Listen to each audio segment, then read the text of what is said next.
के मध्य में उपस्थित हुआ हूँ, मैं उनका आपसे क्या परिचय कराऊंगा, मैं उन्हें क्या आवाज दूंगा जिनका अनुकरण करके मेरे अंदर कविता के संस्कार आए हैं। लेकिन ये सौभाग्य है तो 1-2 मिनट में इसको जीना चाहता हूँ। हिंदी कविता के एक ऐसे वरिष्ठ स्वर को आपके मध्य में आवाज देना चाहता हूँ, एक ऐसे मसीहा को आवाज देना चाहता हूँ जिन्होंने पूरे देश ही नहीं अपनी दुनिया को पिछले 3 दशकों में खूब आगे बांटे हैं। हमारे दद्दू आदरणीय प्रवीण शुक्ल जी यहाँ पर उपस्थित हैं। यहाँ पर कवि सम्मेलन की परंपरा के बीजारोपण से लेकर पूरे देश में 2-2, 3-3 दशक की कवि सम्मेलन की परंपरा को जीते हुए और पूरी निष्ठा के साथ निर्वहन करने का कौशल जिनके पास है, मैं एक ऐसे अजात शत्रु को आवाज दे रहा हूँ। लाल किले के कवि सम्मेलन से लेकर दुनिया में जहाँ जहाँ हिंदी बोली और सुनी और समझी जाती है, वहाँ तक जिनकी यात्राएं पहुंची, पूरी दुनिया को उठा के बांटे, ऐसे आदरणीय डॉक्टर प्रवीण शुक्ल जी को अपनी बड़ी तालियों के बीच आवाज दीजिए। तालियां बहुत कम, एक बार बड़ी तालियां बजाइए डॉक्टर प्रवीण शुक्ल। मेरी नजर दोनों तरफ है, घड़ी पर भी है, परिणाम पर भी है, और इस बात पर भी है कि अभी मुख्य अतिथि को सुनना है। एक छोटी सी कविता सुनाता हूँ। परमार सर बैठे हैं उधर बालकनी में, संजीव भी बैठे थे, हमारे बडोला जी, रमेश जी, सुनील जी, हमारे दूसरे सुनील जी, ललित जी, सब पूरा परिवार है। देखिए मेरी अभी 26वीं पुस्तक आ रही है और 10 नवंबर को हिंदी भवन में उसका विमोचन है। बच्चों इधर ध्यान दो थोड़ी देर, है ना, ध्यान, बच्चों की सबकी नजर मेरी तरफ होनी चाहिए। एक कमांड हम अपने ब्रेन को दे सकते हैं कि हमें 10 मिनट शांत रहना है। मुंह पर उंगली रख सकते हैं आप, तो रख के दिखाइए मुझे। देखिए सब बच्चे कितने अच्छे लग रहे हैं मुंह पर उंगली रखने के बाद। उंगली हटा दो पर उसको मान लो कि रखी हुई है जी। तो मैं एक छोटी सी कविता सुनाता हूं जिसका शीर्षक है हंसना बहुत जरूरी है। वीरस भी जरूरी है, करुणा भी जरूरी है, प्रेम भी जरूरी है, लेकिन जीवन में हंसना भी बहुत जरूरी है। और इस पंक्ति को बच्चे मेरे साथ बोलेंगे तो मुझे अच्छा लगेगा, समझ जाएंगे आप कब बोलना है। बच्चे खुद समझदार हैं। तो मैं एक छोटी सी कविता सुनाता हूँ और 1.5 मिनट में बात खत्म करने की कोशिश करता हूँ ताकि बाकी स्त्री को भी समय मिले। जो बच्चे बेटा अनुशासन में है ना बेटा, तो ध्यान रखना था वो कोई बोलेगा नहीं, वरना बाद में फिर सीधे सिंह जी आपसे पूछेंगे कि आप क्या कर रहे हैं। ठीक है। दर्द घुटन पीड़ा सहकर जीवन होता बेरूगी है, इसीलिए दुख दर्द भूलकर हंसना बहुत जरूरी है। ये पंक्ति बच्चों को भी बोलनी है, बड़ों को भी बोलनी है, आपको आनंद आएगा। दर्द घुटन पीड़ा सहकर जीवन होता बेरूगी है, इसीलिए दुख दर्द भूलकर हंसना बहुत जरूरी है। इस दुनिया में नजदीकी के जितने रिश्ते नाते हैं, जरा सी कविता भी चलेगी और बात भी चलेगी। इस दुनिया में नजदीकी के जितने रिश्ते नाते हैं, खुशी बहुत कम देते हैं, वो दिल को अधिक दुखाते हैं। दिल की बीमारी से रखनी हमें हमेशा बुरी है, इसीलिए दुख दर्द भूलकर हंसना बहुत जरूरी है। बच्चे ज्यादा आवाज कम आ रही है, इसीलिए दुख दर्द भूलकर बोलो। माना कि जीवन के पथ पर गम के कांटे हैं अनगिन, सुख की मुस्कानें थोड़ी सी, दुख के चांटे हैं अनगिन। अवसादों में घिरकर जीना लाचारी मजबूरी है, इसीलिए दुख दर्द भूलकर हंसना बहुत जरूरी है। इसीलिए दुख दर्द भूलकर दीदी, ये पंक्ति आपको भी याद रखनी है। ये दुख दर्द आते जाएंगे पर जीवन आगे बढ़ेगा। संघर्षों से बिना डरे लड़ती है केवल एक हंसी। संघर्षों से बिना डरे लड़ती है केवल एक हंसी। अनगिन आंसू पर भारी पड़ती है केवल एक हंसी। और अगली पंक्ति मुझे अच्छी लगती है, शायद मन को भी अच्छी लगेगी। ललित बाबू, अनगिन आंसू पर भारी पड़ती है केवल एक हंसी, जिसने गम की हंसी उड़ाई, जिसने गम की हंसी उड़ाई, वही जिंदगी पूरी है। इसीलिए दुख दर्द भूलकर हंसना बहुत जरूरी है। इसीलिए दुख दर्द भूलकर हंसना बहुत जरूरी है। बड़े पुण्य करने से हमको ऊपर मानव रूप मिला। आज तक आपने किसी जानवर को हंसते हुए नहीं देखा होगा, कोई गधा हंसता हुआ नहीं मिलेगा, कोई भैंस हंसती हुई नहीं मिलेगी। यदि कोई जानवर हंसता हुआ मिल जाए तो ये मान लेना कि उसकी मनुष्य बनने की प्रक्रिया प्रारंभ हो गई।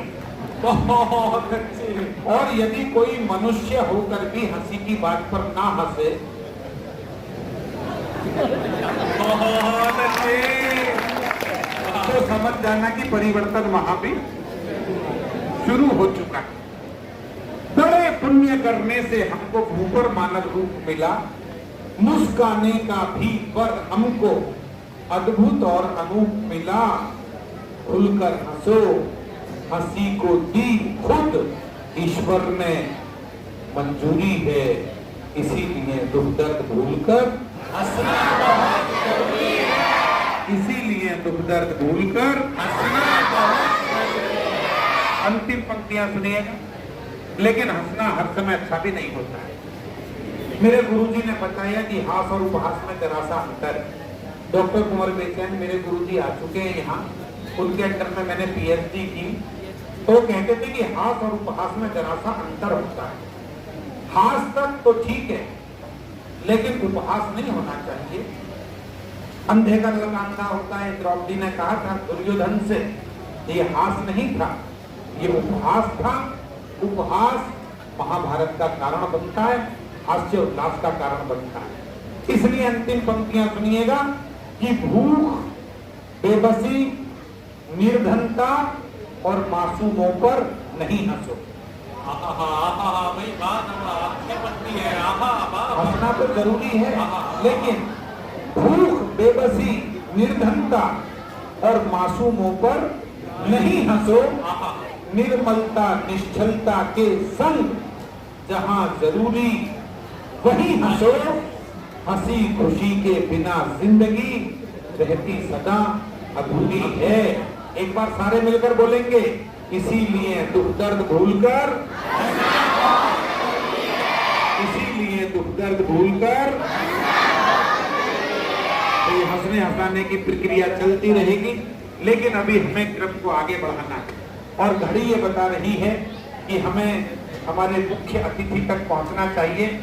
प्यारे बच्चों, मैंने फिर कहा है आपसे, फिर कह रहा हूं, कुछ लोगों को सुनना बड़ी बात है, लेकिन डॉक्टर वागीश दिनकर वो शख्सियत हैं जिनका यहाँ उपस्थित होना, उन्हें देखना ही बड़ी बात है। एक इस समय साहित्य की अदब की बड़ी विभूति, उनकी पंक्तियां बहुत लोगों ने दोहराई हैं, अनेक लोगों ने उनके नाम के साथ दोहराई हैं, अनेक लोगों ने बिना नाम के भी दोहराई हैं, लेकिन पूरे विश्व में उनकी पंक्तियां चर्चित हुई हैं। जब आप हॉल के बाहर निकलेंगे, युग की सुप्त शिराओं में कविता शौणिक भरती है, वह समाज मर जाता है जिसकी कविता भरती है। ऐसी अमर पंक्तियां लिखने वाले प्रोफेसर वागीश दिनकर जी से मैं आग्रह करूंगा, वो आए, हमें संबोधित भी करें और अपना शुभाशीष भी दें। प्रोफेसर वागीश।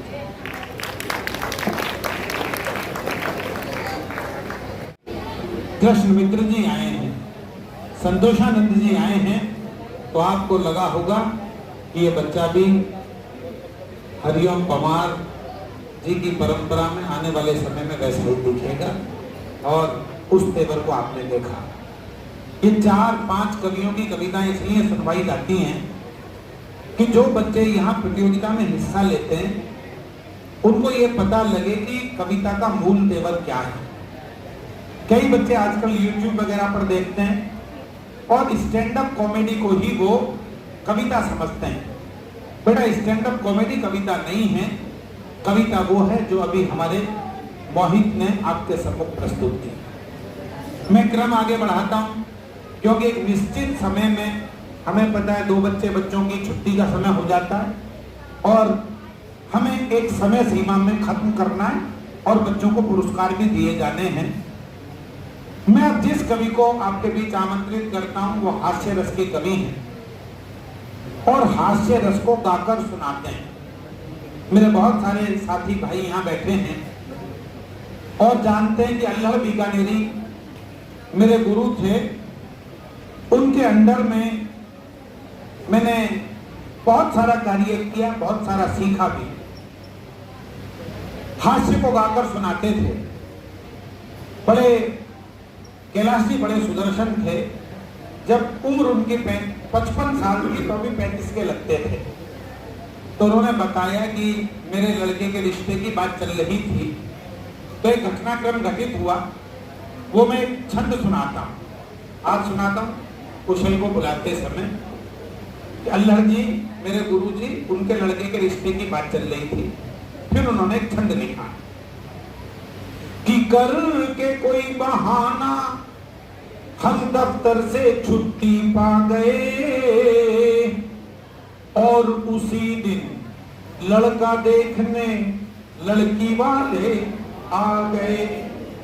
लड़के की मम्मी ने पूछा हमसे रुक कर एक पल, किस कॉलेज में प्यारे बेटे पढ़ते हो तुम आजकल। हमने कहा कि हे देवी जी किस चक्कर में आप हैं। लड़का कॉलेज गया हुआ है, हम लड़के के बाप हैं। तालियां बजाइएगा जरा जोरदार। लड़का कॉलेज गया हुआ है, हम लड़के के बाप हैं। तो लड़का जो कुछ दिन पहले कॉलेज जाता था अब इसकी शादी हो गई है, तो आज ये अपनी कविताएं लेकर आपके बीच आया है गाजियाबाद से। हास्य व्यंग का अनूठा कवि। तो जरा एक बार तालियां बजा दीजिएगा भाई प्यारे कुशल कुशवाहा। बहुत बहुत आभार दादा। माँ सरस्वती को प्रणाम करता हूँ, आप सबकी पावन उपस्थिति को नमन करता हूँ। आपने मेरे स्वागत सम्मान में जो घनघोर तालियां बजाई हैं इसके लिए मैं और मेरे होने वाले बच्चे आपके आभारी रहेंगे। आप भी रहें तो आप क्यों बजा रहे हो? ऐसा लग रहा है 2-4 लोगों की सारे पंडाल का लोड आ गया। 4 पंक्तियां पढ़ रहा हूं। शिक्षक गणों की उपस्थिति है। किसी ने कहा बड़े पुल बनाने से इस देश का विकास हुआ, किसी ने कहा बड़ी सड़कें बनाने से इस देश का विकास हुआ। जिम्मेदार लोग बैठे हैं। एक टिप्पणी अग्रिम पंक्ति में जो लोग बैठे हैं उनके लिए कर रहा हूं। ना इस देश का विकास बड़े पुल बनाने से हुआ, ना इस देश का विकास बड़ी सड़कें बनाने से हुआ। इस देश का असली विकास तब हुआ जब इस देश की पीढ़ी को शिक्षित किया गया। जो कार्य आपने किया वो कार्य बड़ा। एक बार अपने लिए जोरदार तालियां बजाइए। डॉक्टर प्रदीप कुमार गद्दू बैठे हैं, अर्जुन दा बैठे हैं जिन्होंने हिंदी कवि सम्मेलनों का एक युग किया है। मैं 4-4 पंक्तियां गा के सुना रहा हूँ। बच्चों के मध्य में हूँ तो उनके आनंद की बात उनके मन की तरह कर रहा हूँ। स्वागत स्वागत। कि ताली बजाओ मिल के सारे जोर जोर से। सब बजाइए, तैयार हो जाओ। बच्चों के लिए मैंने क्या कामना की सुनना कि बचपन को उलझनों से यूं लड़ना नहीं पड़ता, बचपन को उलझनों से यूं लड़ना नहीं पड़ता। अभी रोकिए। बचपन को उलझनों से यूं लड़ना नहीं पड़ता, होमवर्क रोज रोज भी करना नहीं पड़ता, होमवर्क रोज रोज भी करना नहीं पड़ता। बचपन को उलझनों से यूं लड़ना नहीं पड़ता। भगवान ने ऐसी कोई योजना बनाइए जिससे किसी बच्चे को भी पढ़ना नहीं पड़ता। ताली बजाओ मिलके सारे लोग जोर से, ताली बजाओ। एक साथ बजानी है, एक साथ रिदम में नहीं। मैं पंचायत संबोधन कर रहा हूँ। बहुत अच्छे। कि चुपचाप खेलता रहे वो मौन की तरह। अगर कीर्तन नहीं करना है कि चुपचाप नहीं। मैं स्थिति बड़ी विचित्र हो जाती है। मैं तो शिक्षक आदमी, एक दिन बोर्ड पे लिख दिया इलेक्ट्रिसिटी, एक बच्चे को खड़ा कर दिया, क्या लिखा हुआ? उसने कहा मास्टर की इलेक्ट्रिसिटी। पूरी क्लास हंसी, पढ़ाई नहीं। मैंने कहा अपनी मम्मी को लेके आना, वो मम्मी को लेके आया। मम्मी प्रीति दीदी जैसी बिल्कुल सीधी, वो उनको लाया। मैंने कहा जी आपका बच्चा इलेक्ट्रिसिटी को इलेक्ट्रिसिटी बोलता है। पूरी क्लास हंसती है, पढ़ाई नहीं हो पाती। मम्मी ने कहा मास्टर जी अभी मेरा बच्चा छोटा है, अभी इसकी कैपेसिटी इतनी है। तब मुझे समझ आया पूरा वायर ही खराब है। मैंने कहा पापा को लेके आना, वो पापा को लेके आया। पापा मम्मी से भी सीधे। मैंने कहा जी आपका लड़का इलेक्ट्रिसिटी को इलेक्ट्रिसिटी बोलता है, आपकी वाइफ कैपेसिटी को कैपेसिटी बोलती है, चक्कर क्या है? अब पापा जी के लिए तालियां बजाना। पापा ने कहा मास्टर जी चक्कर मुझे 10 साल से पता है, लेकिन आप फोकट की पब्लिसिटी क्यों कर रहे हो? तब मुझे समझ आया पूरा ट्रांसफार्मर ही गया। मैं बच्चे के पैरों पे लेके मैंने कहा तो घर में बड़ा बुजुर्ग है? उसने कहा हाँ है, वागिश दादा जैसे बड़े बाबा जी, वो ने ले आया। मैंने कहा जी आपका पोता इलेक्ट्रिसिटी को इलेक्ट्रिसिटी बोलता है, आपके लड़के की वाइफ कैपेसिटी को कैपेसिटी बोलती है, आपका लड़का पब्लिसिटी को पब्लिसिटी बोलता है, चक्कर क्या है? अब दादाजी के लिए तालियां मिलके बजाना। दादाजी ने कहा कि मास्टर जी ये तीनों के तीनों अनपढ़ गंवार जाहिल हैं, इन्होंने तो कभी यूनिवर्सिटी का मुंह ही नहीं देखा। बहुत अच्छे। 4 बच्चे बच्चों के लिए आनंद लेना कि चुपचाप खेलता रहे वो मौन की तरह, खेलेंगे मिलके हम तो खेल जौन की तरह। आपके लिए पढ़ रहा हूं, निवेदन कर रहा हूं। खेलेंगे मिलके हम तो खेल जौन की तरह, चुपचाप खेलता रहे वो मौन की तरह। एक दोस्त ऐसा चाहिए स्कूल में मुझे, एक दोस्त ऐसा चाहिए स्कूल में मुझे, गैजेट दिलाए जो डोरेमोन की तरह।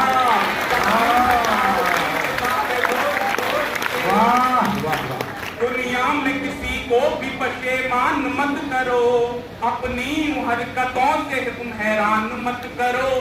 दुनिया में किसी को भी पशेमान मत करो, अपनी हरकतों से भी हैरान मत करो।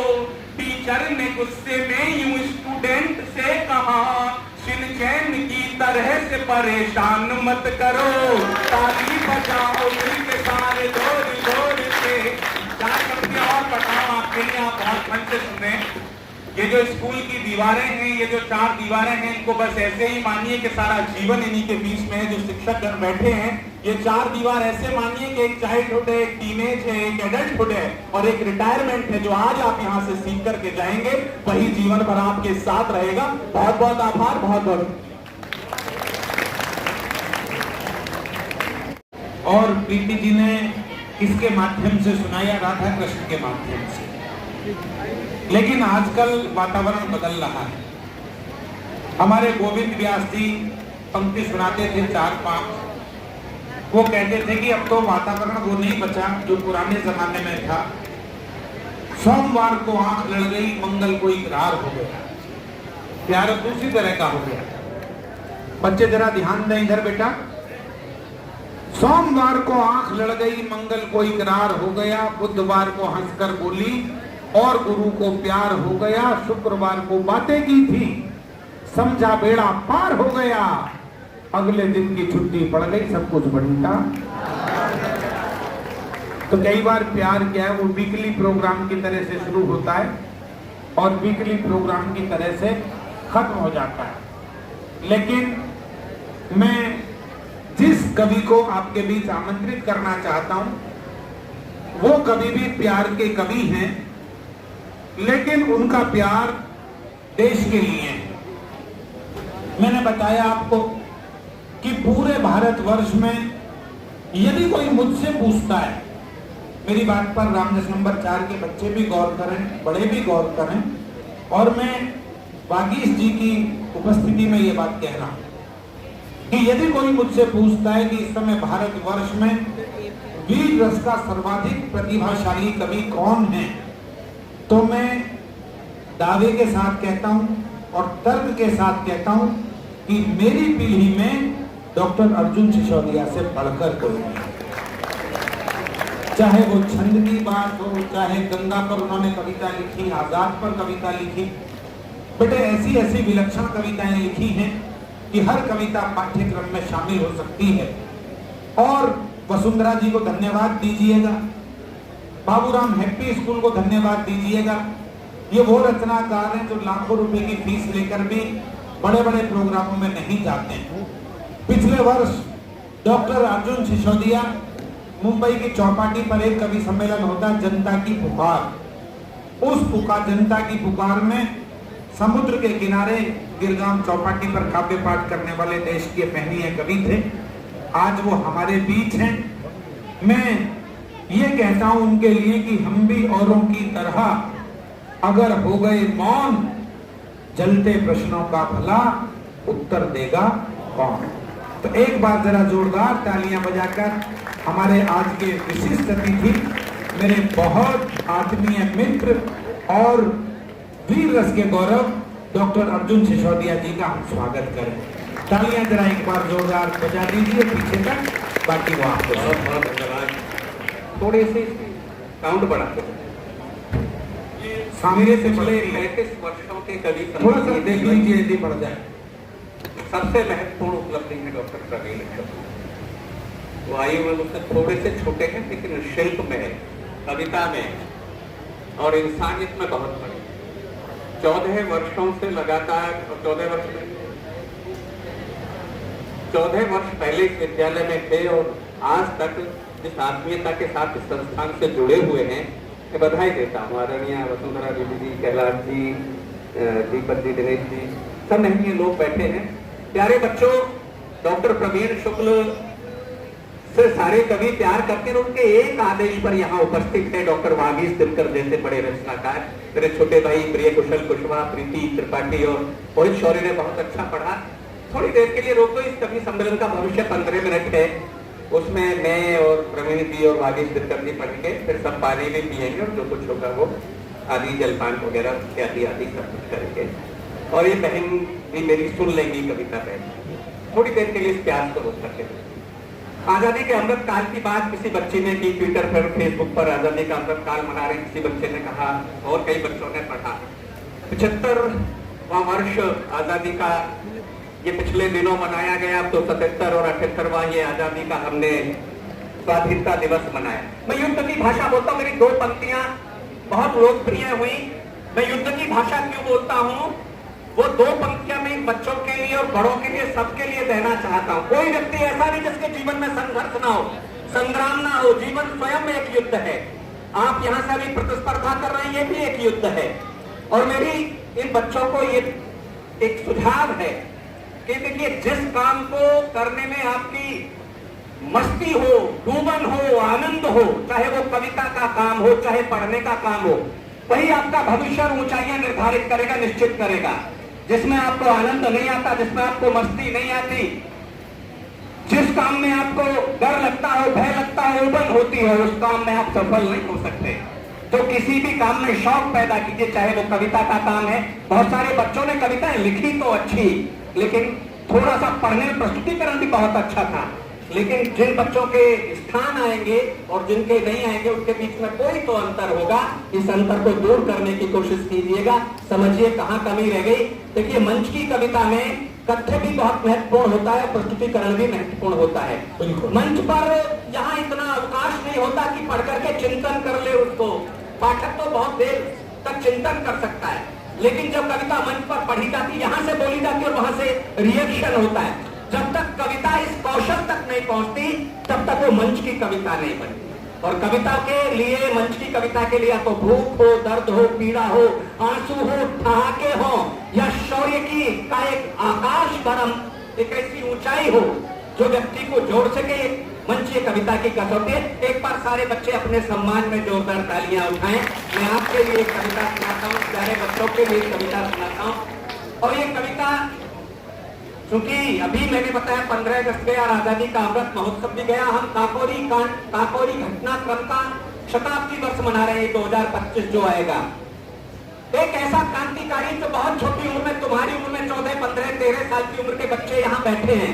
भगत सिंह, खुदीराम बोस, चंद्रशेखर आजाद, इन्होंने इसी उम्र में आजादी का प्रण लिया था। ये बात अलग है कि 23 साल, 12-13 साल की उम्र में, 5 साल की उम्र में खेतों में बंदूकें बोई भगत सिंह ने, 23 साल की उम्र में फांसी चढ़े। और 14 वर्ष की उम्र में अंग्रेजों की अदालत में खड़े हुए चंद्रशेखर आजाद। तुम्हारी उम्र में तो एक शपथ ली, जब 15 कोड़ों की सजा मिली, बदन के कपड़े फट गए, तो फिर बदन पर कपड़े नहीं पहने, इस मुल्क की मिट्टी को मुट्ठी में लिया, लिया, एक शपथ ली, एक घोषणा की कि ब्रिटानिया सरकार के कारखाने में कोई बुलेट ऐसी नहीं डली जो आजाद के सीने में उतर सके। ब्रिटानिया सरकार के कारखाने में कोई कंक्रीट ऐसा नहीं बना जिससे बड़ी जेल में आजाद को कैद रखा जा सके। आजाद आजाद जिया, आजाद मरेगा, इस संकल्प का निर्वाह इस क्रांतिकारी नौजवान ने 27 फरवरी 1931 को प्रयागराज के एलिफेंट पार्क में हजारों अंग्रेजों से अकेले शेर की तरह मुठभेड़ करते हुए अपने माउजर की अंतिम गोली से अपने मस्तक पर प्रहार करके अपना हंसता हुआ जीवन पुष्पमा भारती के चरणों में समर्पित कर दिया। उस नौजवान पर कविता पढ़ना चाहता हूँ, उस क्रांतिकारी पर। लेकिन क्योंकि आपकी उम्र में ये प्रतिज्ञा ली थी चंद्रशेखर आजाद ने, तो मैं बच्चों का उत्साह देखना चाहता हूँ कि आजाद को आप कितना महसूस करते हैं, कितना आप जीते हैं। आजाद क्या, ये परिभाषा बच्चों को सौंपता हूँ, बंद कीजिए। स्वागत। आजाद वही जो तनमन से भारत माँ का अनुरागी था। आजाद वही जो तनमन से भारत माँ का अनुरागी था। आजादी लाने की खातिर जो बचपन से ही बागी था। आजाद वही जिसने आजादी का सपना आवाज रखा। पर याद रहे आजादी का इसलिए नाम आजाद रखा। पर याद रहे आजादी का इसलिए नाम आजाद रखा। पढ़ रहे पीठ पर कोड़े पर चेहरे का 15 साल की उम्र आज जैसी। पढ़ रहे पीठ पर कोड़े पर चेहरे का तेज न घटता था। भारत माँ के जयघोषों से अंबर का सीना फटता था। इस ओर बदन से लहू गिरा, उस ओर नयन भी लाल हुए। माँ के चरणों में प्रथम बार अर्पित पूजा के थाल हुए। माँ के चरणों में प्रथम बार अर्पित पूजा के थाल हुए। अंग्रेजों के सम्मुख उनके शासन की अभय अवज्ञा की। भारत की रजले मुट्ठी में शेखर ने भीष्म प्रतिज्ञा की। रजले मुट्ठी में शेखर ने भीष्म प्रतिज्ञा की। और वो प्रतिज्ञा रोमांचित करे आपको तो तालियां उठाना। भारत की रजले मुट्ठी में शेखर ने भीष्म प्रतिज्ञा की। जो कैद कर सके जीते जी, जो कैद कर सके जीते जी। दुनिया में ऐसा कौन बली शेखर का सीना भेज सके। लंदन में गोली नहीं ढली, शेखर का सीना लंदन में गोली नहीं ढली। जो मुझको बंदी रख पाए, शेखर को बंदी रख पाए, वो कंक्रीट वो जेल कहाँ। गोरों में इतना तेल कहाँ, शेखर को रखना खेल कहाँ। गोरों में इतना तेल कहाँ, शेखर को रखना खेल कहाँ। बागी होकर आजादी का सपना आबाद करेगा। बागी होकर आजादी का सपना आबाद करेगा। शेखर आजाद जिएगा, शेखर आजाद मरेगा। शेखर, आप बोलेंगे जहां मैं रुकूंगा वो पंक्ति। शेखर आजाद जिएगा, शेखर आजाद फट गए बीच के कपड़े तो शेखर ने वसन नहीं पहने। धोती, जनेऊ और पिस्टल ही हो गए सदा को बस कहने। पथरीले पथ पर निकल पड़े फूलों को छोड़ चुने काटे। शेखर ने ब्रिटिश हुकूमत के गांवों पर रोज चढ़े चाटे। मुठभेड़ यहाँ, मुठभेड़ वहाँ, सत्ता के पांव उखाड़ दिए। गोरों के मन में फेंके और चिंता के भाले गाड़ दिए। गोरों के मन में फेंके और चिंता के भाले गाड़ दिए। आजादी केरल की खातिर कर व्यूह और मजबूत लिया। लंदन जा रहा खजाना जो वो काकौड़ी में लूट लिया। फिर वेश बदल कर यहाँ वहाँ करते गोरों पर वार रहे। सबके सब साथी पकड़ गए लेकिन आजाद फरार रहे।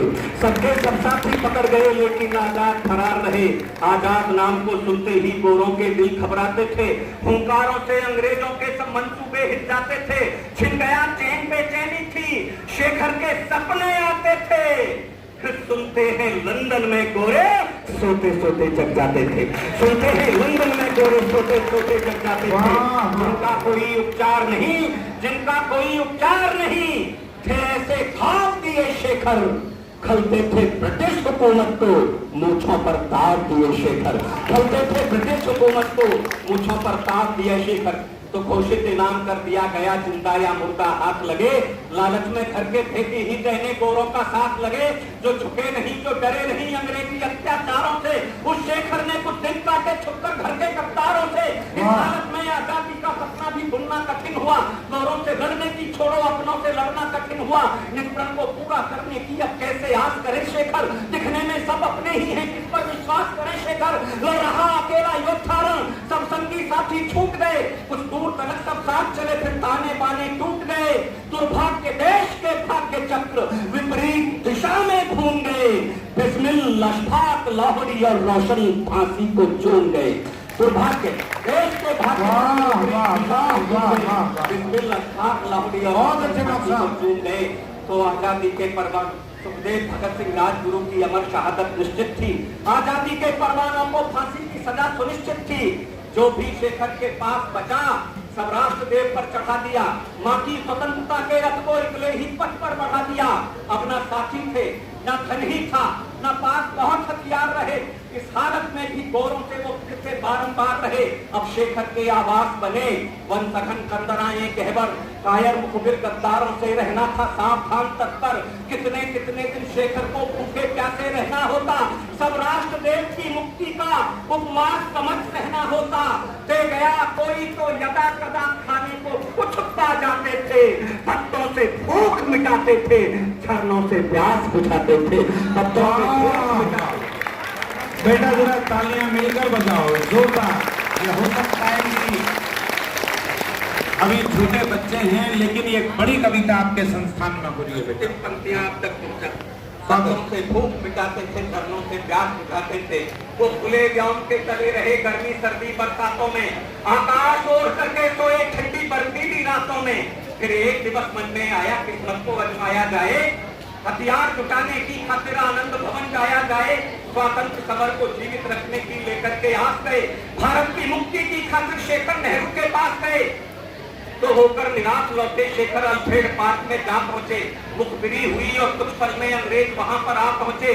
मां के मंसूबे फूंक दिए कुछ कायर और मक्कारों ने। इस घर को आग लगा डाली घर के ही कुछ गद्दारों ने। इस घर को आग लगा डाली घर के ही कुछ गद्दारों ने। सब बता दिया अंग्रेजों को कुछ ज्यादा है हथियार नहीं। वो अंतिम क्षण जो अल्फ्रेड पार्क में बीते, वो युद्ध वो जंग, सब बता दिया अंग्रेजों को कुछ ज्यादा है हथियार नहीं। बच करके शेखर निकल सके ऐसे कोई आसार नहीं। धोखे से जाल बिछा करके उठा चारों ने शेर लिया। कुछ मिनटों में अंग्रेजों ने अल्फ्रेड पार्क को घेर लिया। आजाद समूचे मंजर को बस पलक झपकते फाँक गए। खामोश माउजर गरज उठा, अंग्रेजों के दिल कांप गए। जो ज्वालामुखी खदकते हों, आंखों के दौरे लाल हुए। गोरी पतलू ने भीग गई, शेखर इतने विकराल हुए।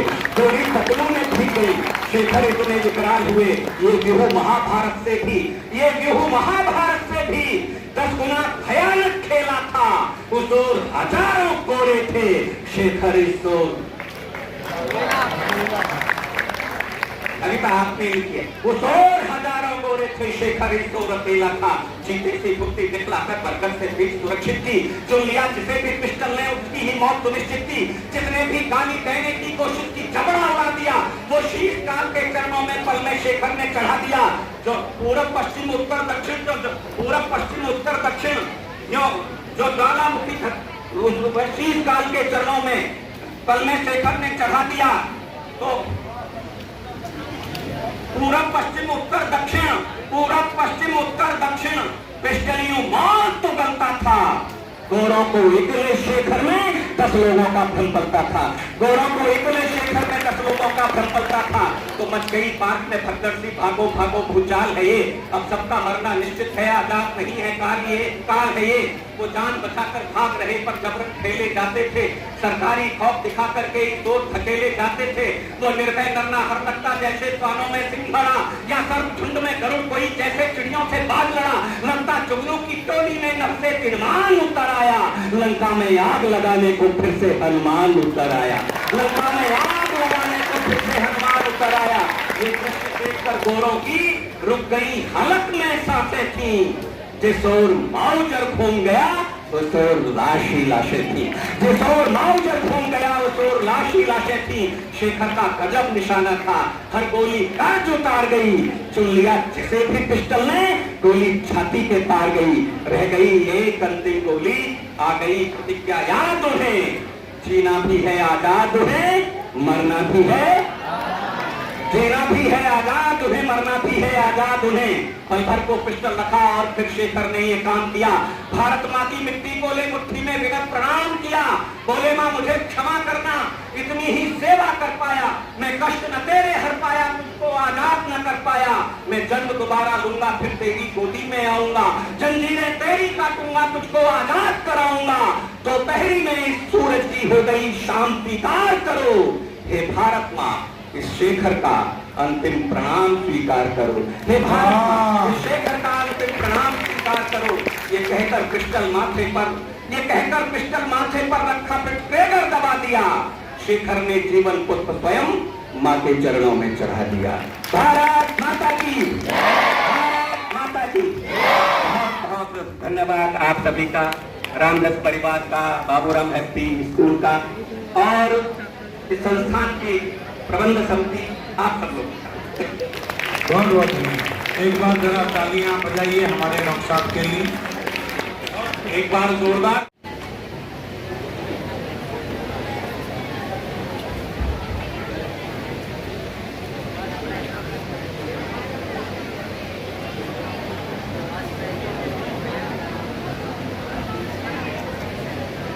मैं सबसे पहले रामदास संस्थान के जितने भी हमारे संस्थापक थे, जिनकी वजह से आज हम लोग यहाँ पर रामदास के स्कूल को चला रहे हैं और उनकी वजह से ये सारे कार्यक्रम कर रहे हैं, उनकी याद में मैं सबसे पहले उनको श्रद्धांजलि अपनी तरफ से अर्पित करता हूँ।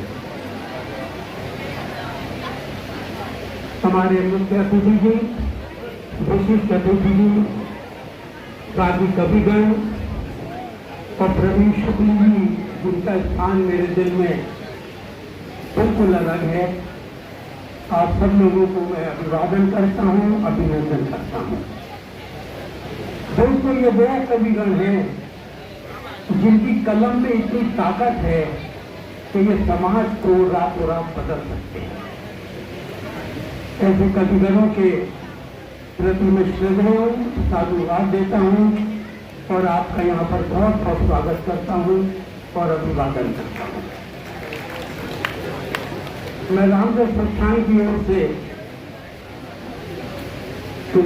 वसुंधरा जी का, दिनेश जी का, कैलाश जी का, बाबूराम एसपी का भी धन्यवाद कर रहा हूँ, जो हर वर्ष इतने सक्सेसफुली इस कार्यक्रम को यहाँ पर आयोजित करते हैं और जिसका इंतजार हमारे को सालों साल रहता है।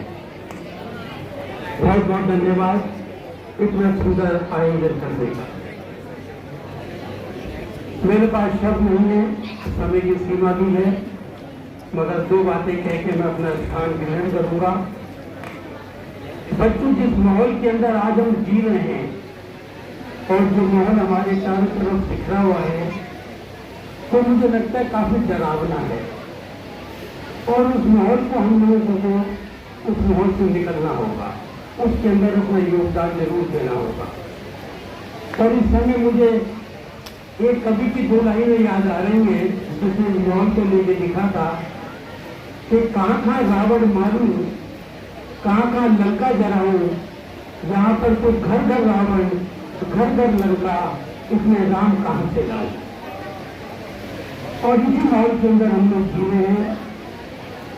और किसी ने एक चीज और कही थी कि सारी उम्र निकल जाती है ढूंढने में कि हमें ढूंढना क्या है। सारी उम्र निकल जाती है हमें ढूंढने में कि ढूंढना क्या है, जबकि मालूम ये भी नहीं है कि जो मिला है उसका करना क्या है। यही सब चीजें आजकल चल रही हैं। और एक लाइन मुझे बहुत प्रिय है, वो भी मैं चाहूँगा प्रवीण जी इसको ध्यान दें। प्रवीण जी, ये आपको समझ दीजिए मेरी लाइन। खत लिखा मैंने इंसानियत के पते पे, खत लिखा मैंने इंसानियत के पते पे, डाकिया ही चल बता पता ढूंढते ढूंढते। इंसानियत ही नहीं है। एक बार फिर मैं धन्यवाद दे रहा हूँ। समय की सीमा है, कहने को मैं बहुत कुछ कह सकता हूँ। अपने कविगणों को नमस्कार कर रहा हूँ, साधुवाद देता हूँ। आपने यहाँ पे आके ग्लैमर प्रोवाइड करा है, हमारे फंक्शन में 4 चांद लगा दिए हैं। और बाबूराम स्कूल के भी फैकल्टी को, वसुंधरा जी को, प्रिंसिपल को, हमारे मैनेजमेंट को, आप सब लोगों को बहुत बहुत धन्यवाद। Thank you so much.